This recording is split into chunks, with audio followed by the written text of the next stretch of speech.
What's going on, everybody? Welcome to today's video, reacting to Tested. Where does the tone come from in an electric guitar by Jim Lill.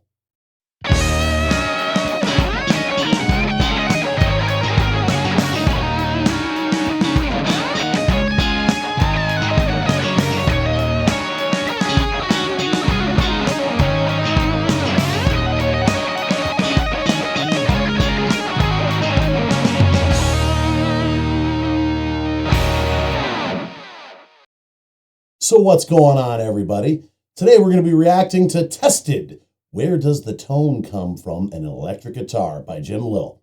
Jim Little or Jim Lill? Little or Lill?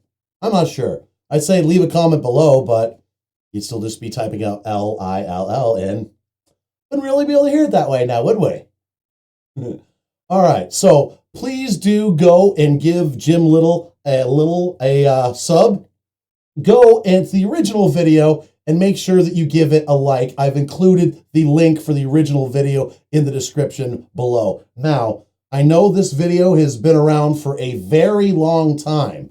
Now, believe it or not, I have not yet watched the video, but of course I've heard all about it. God knows how many times, especially the main thing that he's kind of doing right now. So I've heard about it, God knows how many times, have not watched it. It's well over a year old, but it's still very relevant, and I figure we'd check it out.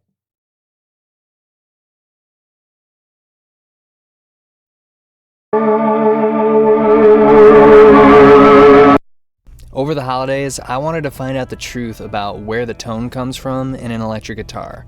What makes one electric guitar sound different from another when they're plugged into the same amp? I've read and heard all sorts of ways that every single part on the guitar can make a difference in the sound, but I don't actually know if any of that's true. I wanted to take the time to actually test them and capture the results with audio and video so you guys can see for yourself and decide what you think's important too. First thing I did was email 3 very high-end guitar builders whose guitars I've personally played and enjoyed very much. And I asked them the question, what 5 factors in an electric guitar make the most difference in the amplified sound? Here's how they responded.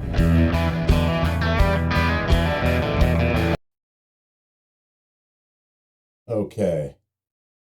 Wow.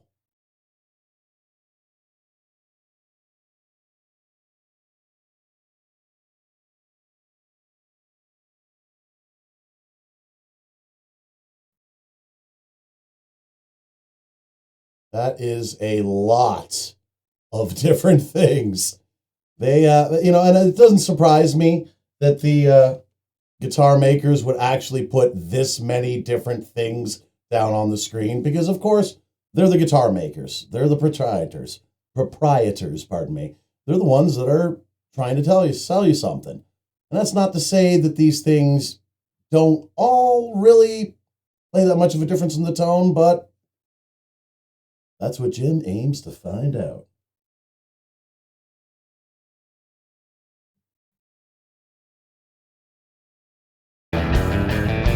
I was surprised at how different their lists were from each other. And with these factors in mind, I needed a test guitar that I could hack up and change parts on without feeling stress, so I bought a kit for $100 and put it together.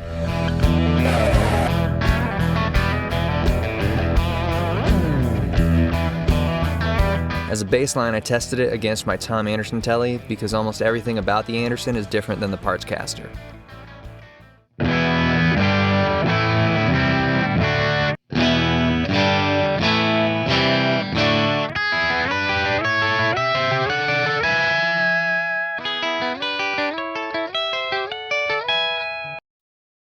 Okay, so yes, absolutely a huge change there.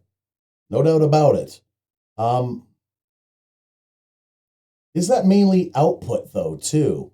And it seems like, the parts caster isn't staying in tune very well, of course. It's you probably spent $100 on the build and threw it together really quickly. But yes, at least at this point, and again, I've never seen this video, but I've heard about it, and especially the main part of the video. But here, I'm noticing a drastic difference in tone. And I'm not sure if that's just output volume, because, even though they both might be, passive pickups, even though they're, standard, telly pickups, the single coil and the telly neck pickup, there's probably different output coming out of them too. And I'm not sure how much he's trying to mix it to actually keep the levels the same. And actually, yeah, I don't know. I don't know how much he's doing that. You can see that there's actually a 57 on the amp from what it looks like to be a 57 on the amp. At least on the one that he's sitting on. On the one over beside him, there is not one. The only difference here, and with any test in this video, is the guitars. Everything after the guitar is identical, and everything before the guitar, so the player, the picks, the strings, the spot on the strings where the pick hits, how hard the pick hits, how fast the pick hits, all of that is controlled as tightly as I can. So the only difference that you're hearing is the difference between the guitars.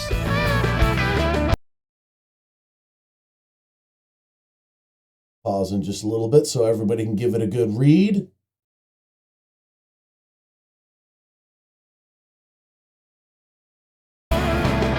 This list is long, but it's finite, so I started chipping away at it.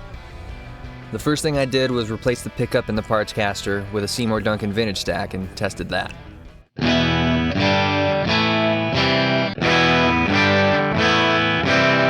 And after testing that, I compared it to the Anderson, which also has a vintage stack.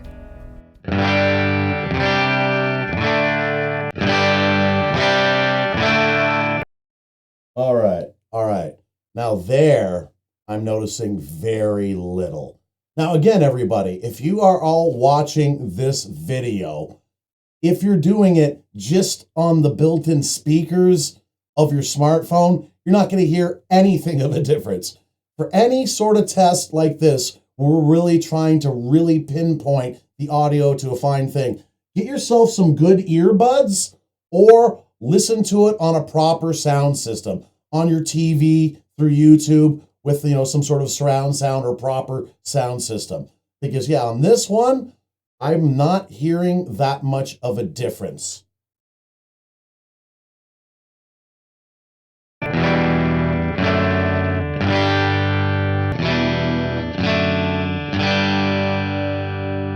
Then I tried a pickup height test. The pickup was set at kind of a medium level, so then I cranked it down really low and then up really high to see if that made a difference.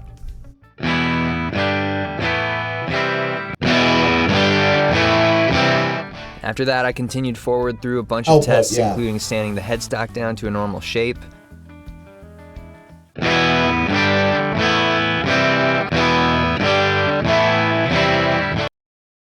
No difference in tone there at all. I didn't hear any. Did you hear any difference in tone there? Let me know in the comments below.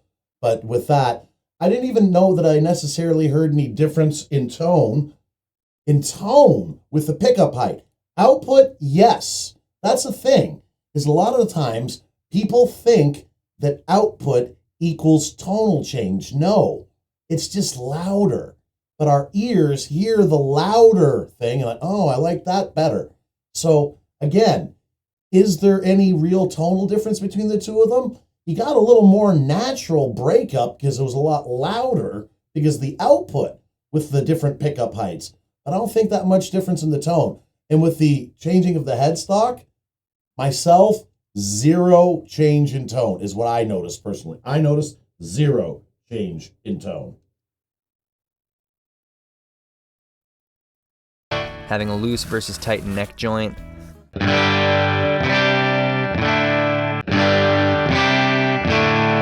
I tried brass saddles versus steel.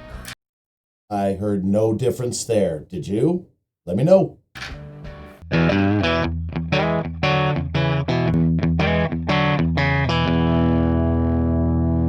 Using a traditional thin steel ashtray bridge instead of the longer, thicker steel bridge that came with the kit.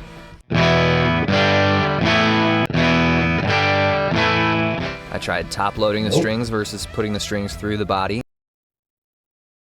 I noticed no change in tone with any one of those last few examples since I last commented. No change in tone.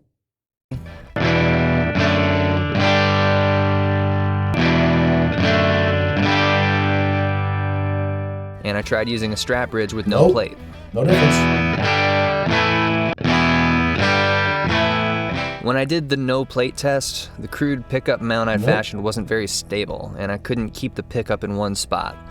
The differences I noticed even during the same take based on tiny amounts the pickup was moving frustrated me because I couldn't accurately test the strap bridge, and I hadn't really been paying close attention to how close the pickup was to the strings. So I started to wonder whether the tests I had done were even valid, and if any difference heard between the bridges or the neck joint or the headstock shape was just from the pickup being slightly different distances from the strings before and after the modifications I had done.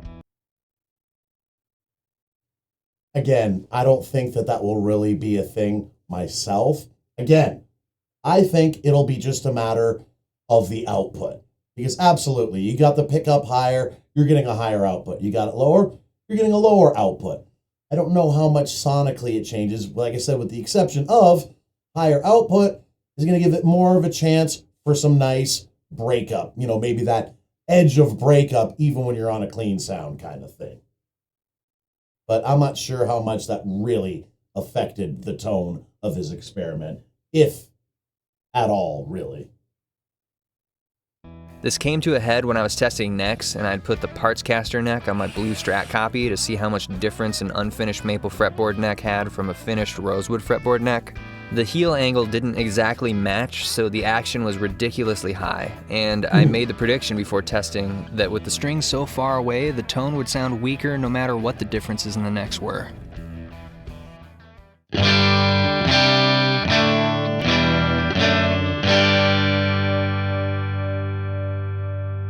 So I asked myself, what if I didn't really hear any difference there either. Not at all. If I militantly matched the distance from the pickup to the strings? I got my feeler gauges and measured the distance from the low E string to the pickup and the high E string to the pickup on my Anderson and matched it as close as I could on the parts caster. Then I tested it.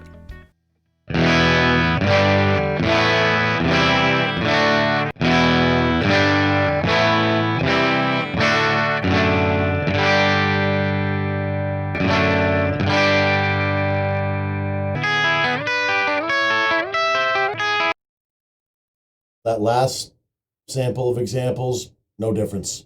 I noticed no difference. No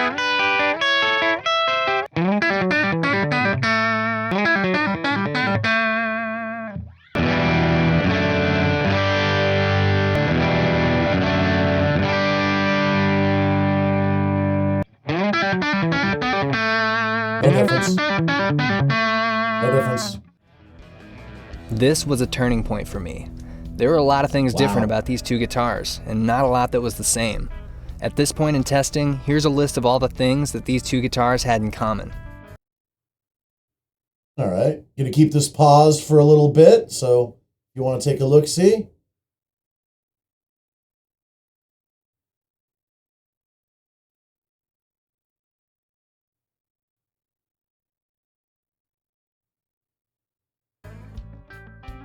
I became more interested in testing the things that were on this list, and a big one was the guitar body. What if I took a radically different approach? Could it sound the same as my Anderson? I'm out in the barn, and it's time to pick a new guitar. What? No. Is he gonna do what old Les Paul did when he made his first guitar? Because some of you may or may not know, well, if you're watching this channel, chances are highly likely you know. Les Paul, the first guitar that he built, the first electric guitar that ended up becoming mass-produced, they called it the Log. He actually built it. The body was an actual 4x4 with a neck on it. And that's when they made fun of him, so he went and took an acoustic and cut the sides off of it and glued it to it so it at least looked like a guitar. But is he going to do that? Is he going to make a guitar out of a... I did not hear about this. I heard about the other main part of this video. I did not hear about this, but I think he's going to pull an old Les Paul on us. That's what I think he's going to do.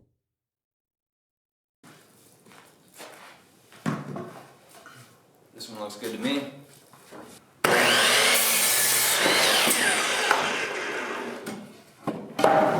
Got it. Explosives to where Yep. This is the 2x4 guitar. It was made from a piece of scrap wood bolted to a neck from a 72 reissue thin-line telly. The neck has a thick finish on it and a 3-bolt neck joint. The neck radius is 7.25 inches. Steel saddles were installed in place of the brass ones on the bridge. The strings are top-loaded. The pickup was wired directly to the output jack with no electronics in between. But it had a Seymour Duncan vintage stack pickup just like the Anderson, and the height had been precisely adjusted. So I tested it.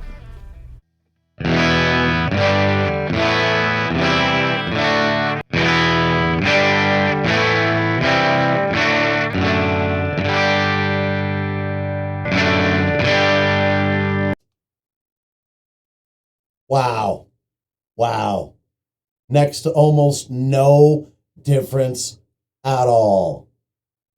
You know, it's just unbelievable. Well, but it's got the same pickup, and they're going just off of that bridge pickup. And, you know, here the thing is, I bet you the higher and higher you crank up the gain, the least any difference would be in a guitar with even far different specs on them, with more gain added to it, with more processing. Electric guitar, you know, but wow, that's unbelievable. I did not know that in this video that he pulled an old Les Paul on us, basically. I make a guitar out of a log, a chunk of wood.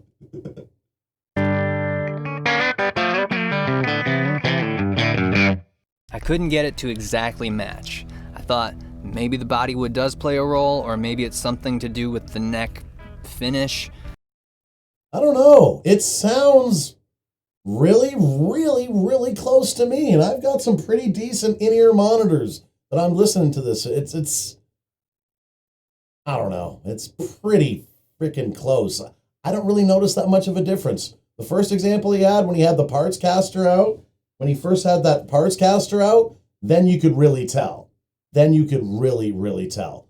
But then as he started changing things around and different pickups and different, you know, it became, to me at least, almost impossible. If you're doing a blind taste test, it'd be impossible to tell that it was different at all, I think.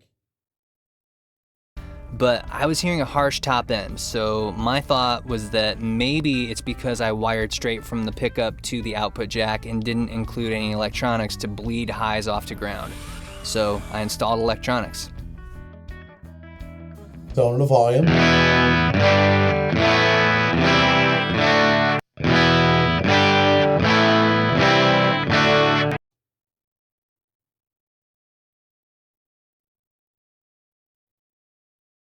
I am not hearing any difference. That's when even looking at it.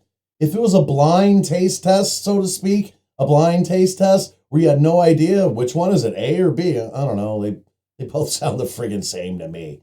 I don't know. Unless, you know, my old ears have been beaten all to hell from years and years of gigs that, you know, there's certain bit, like he said, he sounded a little hairy in the high end. Well, maybe most of the high end in my hearing has been punched out of my ears by this time, but I'm not really hearing a difference in the tone.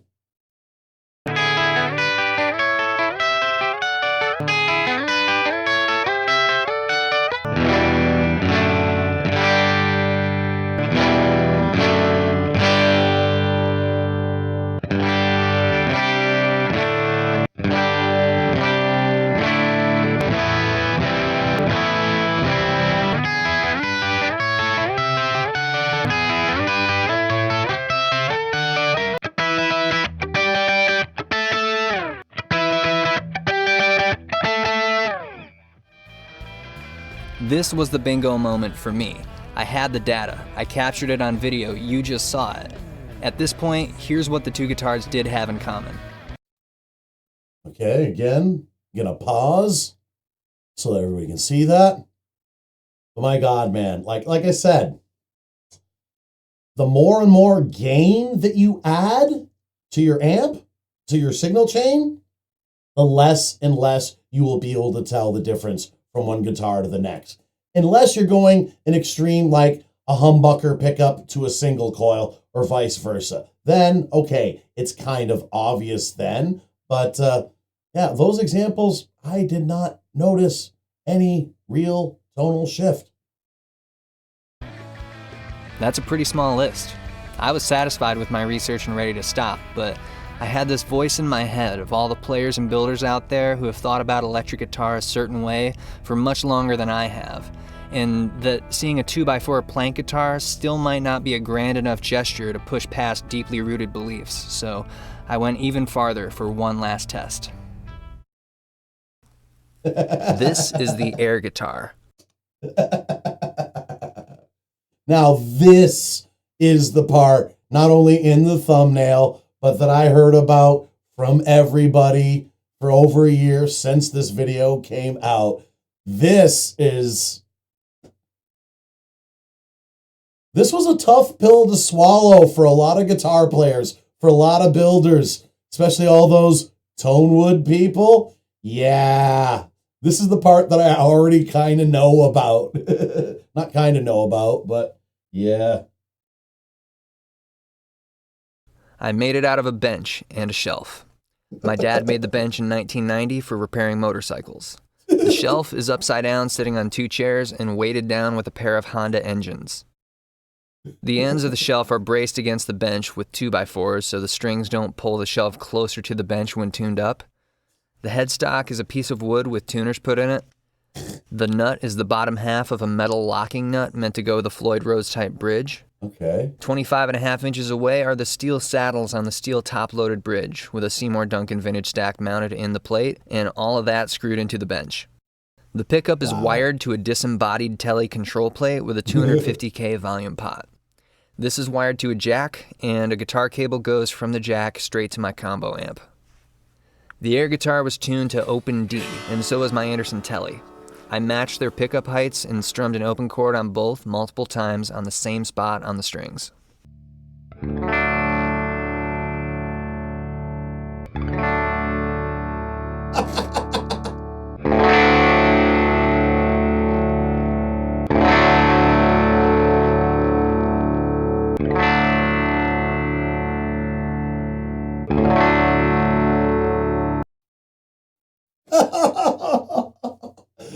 Wow.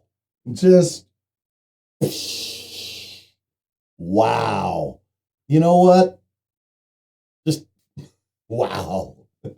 Heard about this. I know why this pissed off a lot of people, pissed off a lot of builders. Like, one thing that I could absolutely say from experience is I've been buying a lot of guitars lately, but I've been going the route of, and I always have to modify it when I say this, not cheap, inexpensive guitars.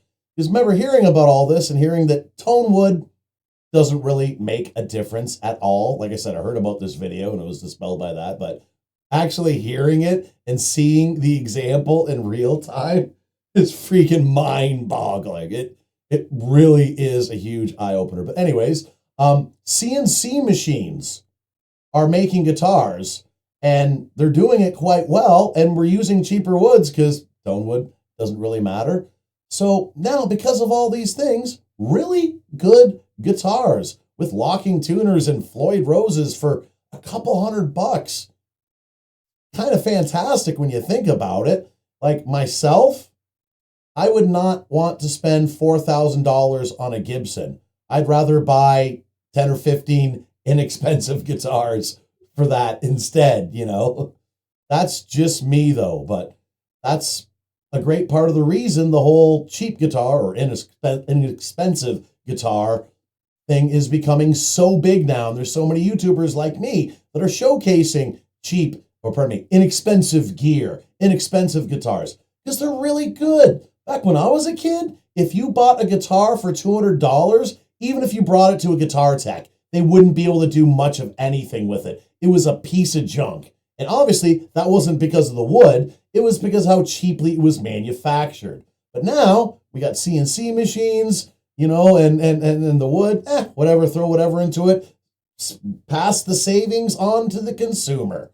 Then a broke ass like me can have as many guitars as I do, which is a wonderful amount for this guy these days. Oh, yes.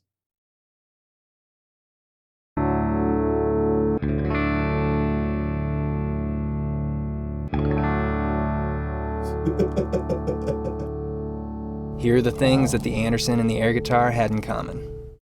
Tuning, strings, scale length, pickup distance to strings, pickup position along the strings, pickup slant angle, and effective volume pop value.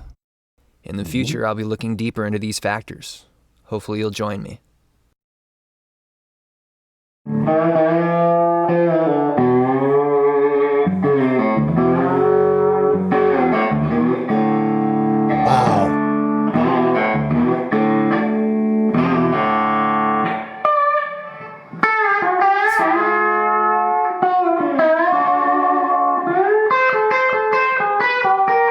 Unbelievable.